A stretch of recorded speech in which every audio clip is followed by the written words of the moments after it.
아침 묵상에 오신 여러분들 환영합니다. 이 시간에는 에바다라는 제목을 가지고 마가복음 7장 30절부터 37절까지 말씀을 살펴봤으면 좋겠습니다. 우리 31절 말씀 같이 한번 읽어봤으면 좋겠습니다. 같이 읽겠습니다. 예수께서 다시 두로 지방에서 나와 시돈을 지나고 데가볼리 지방을 통과하여 갈릴리 호수에 이르시매. 예, 예수님의 행적이 어떻게 되냐면 어제는 두로 지방에서 스로보니게 여인을 딸을 귀신을 고치신 사건 살펴봤어요.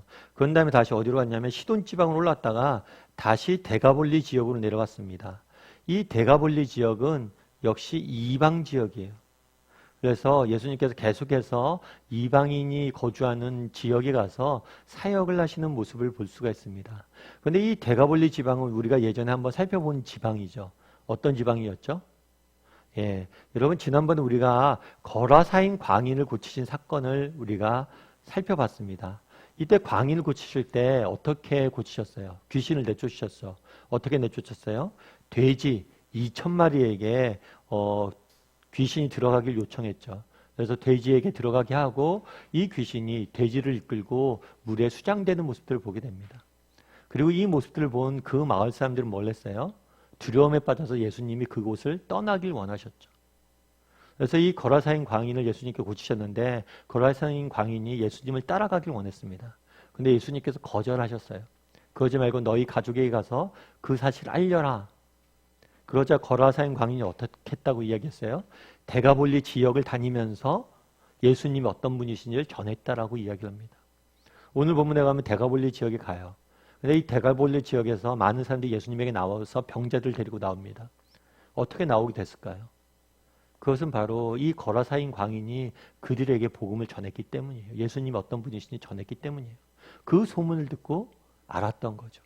그래서 이 데가볼리 지역에 사람들이 예수님에게 나왔습니다. 그럼 어떤 일이 있었는지 한번 살펴봤으면 좋겠는데요. 32절 말씀 같이 한번 읽어봤으면 좋겠습니다. 같이 읽도록 하겠습니다. 사람들이 귀먹고 말 더듬는 자를 데리고 예수께 나와 안수하여 주시기를 간구하거늘. 예, 사람들이 한 사람을 데리고 났어요. 어떤 사람을 데리고 났냐면 귀 먹고 말 더듬는 자. 아마 청력을 잃은 것 같아요. 청각이 없기 때문에 당연히 듣지 못하면 언어를 배울 수가 없습니다. 소리에 대한 개념이 없기 때문에. 그래서 뭘 했어요? 말을 못하는 거죠. 자기 소리도 못 들으니까. 그래서 청각이 없어서 말까지 못하는 사람을 데리고 나왔다라고 되어 있어요. 그래서 예수님께서 나중에 이 귀 먹고 말 더듬는 자를 고칩니다. 그런데 이 귀 먹고 말 더듬는 자를 고친 것은 굉장히 중요한 사건이에요. 왜냐하면 이것은 예수님이 누구신지를 보여주는 사건이기 때문이에요. 이사야서 35장 5절부터 6절까지 보면 이렇게 되어 있습니다. 그때 맹인의 눈이 밝을 것이며 못 듣는 사람의 귀가 열릴 것이며 그때 저는 자는 사슴같이 뛸 것이며 말 못하는 자의 혀는 노래하리니 이는 광야에서 물이 솟겠고 사막에서 시내가 이를 것이다. 그때 이거는 하나님 예수님이 이루실 하나님의 나라의 모습들에 대해서 설명한 거예요. 그래서 메시아가 오면 그 메시아가 하나님의 나라를 만들 텐데 그 하나님의 나라는 어떤 나라냐? 못 듣던 사람이 뭐예요? 귀가 열릴 것이다. 그리고 말 못하는 자의 혀가 노래할 것이다. 귀가 열리다. 나중에 예수님께서 열려라 에바다 라고 하면서 이 사람의 병을 고쳐줍니다. 그래서 이 귀 먹고 말 듣는 자를 고치신 사건은 예수님이 누구시냐? 예수님이 우리의 메시아 되시고 예수님이 바로 하나님 나라를 이루실 분이심을 보여주는 단적인 사건이에요. 그런데 이 예수님께서 이 말 먹고 귀 먹고 말 더듬는 자를 고치실 때 좀 특이하게 고칩니다. 그럼 어떻게 고치셨을까요? 우리 33절과 34절 말씀 같이 한번 읽어봤으면 좋겠습니다. 같이 읽도록 하겠습니다. 예수께서 그 사람을 따로 데리고 무리를 떠나사 손가락을 그의 양 귀에 넣고 침을 뱉어 그의 혀에 손을 대시며 하늘을 우러러 탄식하시며 그에게 이르시되 에바다 하시니 이는 열리라는 뜻이라. 먼저 보면 그 사람을 어떻게 했다고 그랬어요? 따로 데리고 무리를 떠났다라고 되어 있어요. 왜 사람들이 이 사람을 데리고 왔는데 따로 무리를 데리고 떠났을까요? 이유는 뭘까요? 앞서 얘기했던 것처럼 예수님께서는 분명 예수님의 하신 사역, 이것은 단순히 사역으로 그치지 않고 예수님이 누구신지를 증명하는 도구가 됩니다. 그래서 이 행하신 사역을 통해서 예수님이 우리는 누구인지 알게 돼요. 다만 예수님께서는 어떤 사람을 고치실 때 자신을 자랑하거나 어떤 선전의 도구로서 사람을 고치지 않았어요. 이 사람도 마찬가지예요. 이 순간만큼 뭘 되길 원하지 않았어요? 구경거리가 되길 원하지 않으셨어요. 어쩌면 그랬겠죠. 이 사람의 평생의 삶, 어려서 말도 못하고 정말 듣지도 못하는 이 사람들, 많은 사람들이 손가락질하고 놀림을 받았겠죠. 그런데 지금 이 순간만큼은 그런 모습으로 서 있길 원치 않으셨어요. 예수님께서 어떻게 뭘 하셨어요? 정말 이 사람을 홀로 데려가서 이 사람의 개인적인 아픔을 보시고 만지고 고치길 원하셨던 것 같아요. 그런 다음에 뭐라고 하셨냐면 손가락을 그 양손에 양귀에 넣고 침을 뱉어 그의 혀에 손을 대시며. 여러분도 한번 이걸 나중에 생각해 보세요. 이게 되게 모양이 복잡해요. 그 손가락을 그 양귀에 댔어요. 그리고 손에 침을 뱉고 그 사람의 혀를 만졌어요. 그렇다면 왜 이렇게 했냐는 거예요.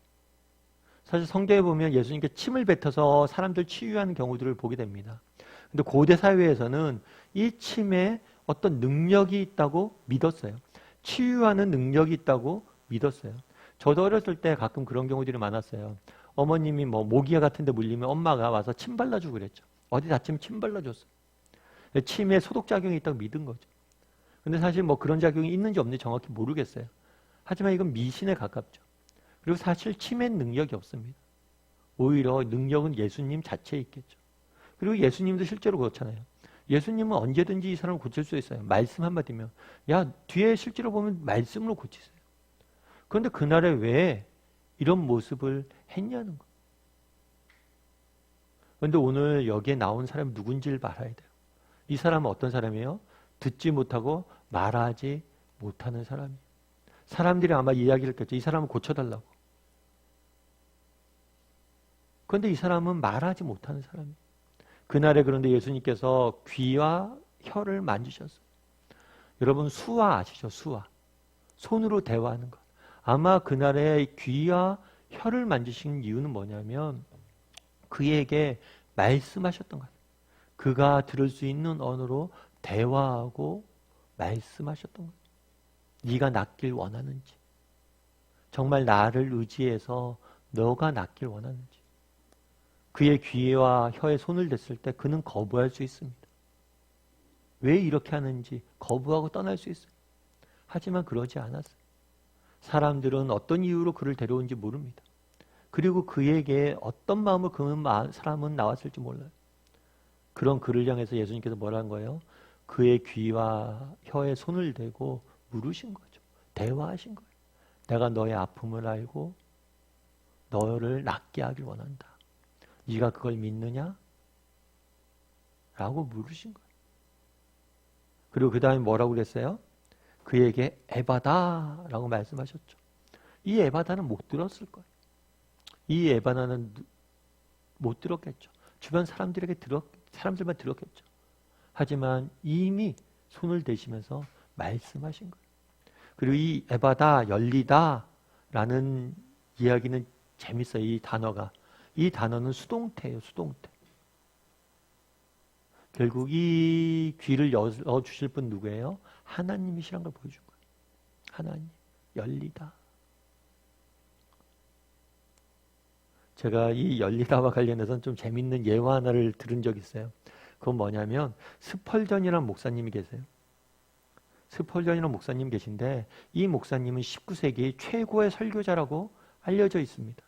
그래서 이 목사님이 설교할 때는 워낙 군중들이 많이 모였으니까 경찰까지 자발적으로 동원해서 사람들을 통제할 정도였어요. 그만큼 대단하게 하나님 앞에 쓰임받은 사람이었죠. 그런데 사실은 목회라는 게 쉽지가 않아요. 이렇게 대단한 능력자이고 설교자였음에도 불구하고 정말 성도들 중에서 그 마음을 좀 힘들게 하시는 분이 있었던 것 같아요.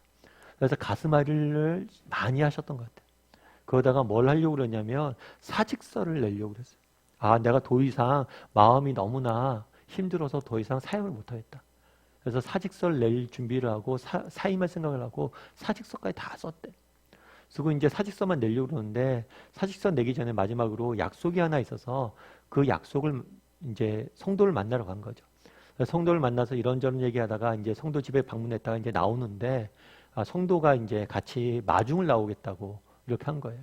그래갖고 알았다고 하면서 성도가 나오기 전까지 문 앞에서 이렇게 기다리는데 기다리면 저기 먼 산을 바라봤대요. 먼 산을 바라봤는데 먼 산에 소들이 보이대요. 소들이 보이는데 이 소들이 펜스에 이렇게 갇혀 있는 거예요. 그래서 펜스에다가 목만 딱 내놓고 음메 하고 우는 거예요. 이 소가 음메하면 저 소가 음메하고. 근데 이제 이 성도가 딱 나왔대요. 그래서 성도한테 그런 얘기를 했대요. 아니 저 소들이 음메하고 우는데 도대체 왜 우냐고. 저 소들이 우는 이유는 주인이 와서 문을 열어주길 기다리는 거라고. 문이 열어주길 기다리면서 음메하는 거라고. 그 이야기를 듣고 그 생각이 들었대요. 참 저 미물도 주인이 문 열어줄 때 기다리는데 내가 뭐 잘났다고 내 맘대로 이렇게 사직서를 쓰고 뭘 할까? 나도 기다려야겠다 라는 생각을 했다라고 하더라고요. 참 재미있죠. 그날에 이 귀 먹고 말 못한 사람이 있었어요. 예수님께서 이 사람을 보고 뭐 했다고 했어요? 탄식하셨다고 했어요. 그리고 귀와 혀를 만지셨어요. 왜 만지셨을까요? 그 사람이 겪었던 아픔을 만지신 거죠. 그 고통을 만지신 거예요. 내가 안다라는 거예요. 그리고 그날에 말씀해 주신 것 같아요. 내가 널 고치길 원한다. 그리고 열어주셨잖아요. 우리 하나님도 마찬가지예요. 우리 하나님 뭘 하세요? 우리의 마음을 아세요. 우리의 아픔을 아세요. 세상 사람들 모르는 건 아시고 내가 말 못하는 거, 내 가슴속에 담겨져 있는 거, 정말 누구한테 말하지 못했던 것들, 그것도 다 아시고 만지세요. 그리고 때가 되면 뭘 하실 거예요? 에바다 라고 말씀하실 거예요. 정말 우리에게도 에바다라고 말씀하길 원하시는 그 예수님을 만났으면 좋겠습니다. 정말 그리고 그 예수님에게 우리의 아픔을 내놓았으면 좋겠어요. 그날에 이 사람은 한 번도 자신의 아픔을 얘기한 적이 없어요. 하지만 그날에 그 예수님께서 그 혀를 만지며 그 아픔을 들으시고 만졌어요. 그래서 열어주셨어요. 바라기는 우리 다음의 식구들이 정말 여러분들 가슴속에 있는 그 아픔 하나님께 드릴 수 있는 사람이 되었으면 좋겠어요. 하나님께 말씀하면 그분이 열어주실 거예요.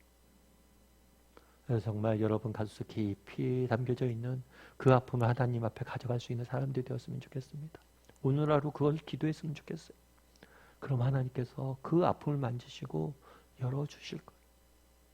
그래서 여러분 마음속에 있는 깊은 아픔들을 하나님 앞에 가져나가고 또 하나님께서 그것들을 만지시고 고쳐주시는 은혜를 맛볼 수 있는 저와 여러분이 되기를 주님의 이름으로 소원합니다.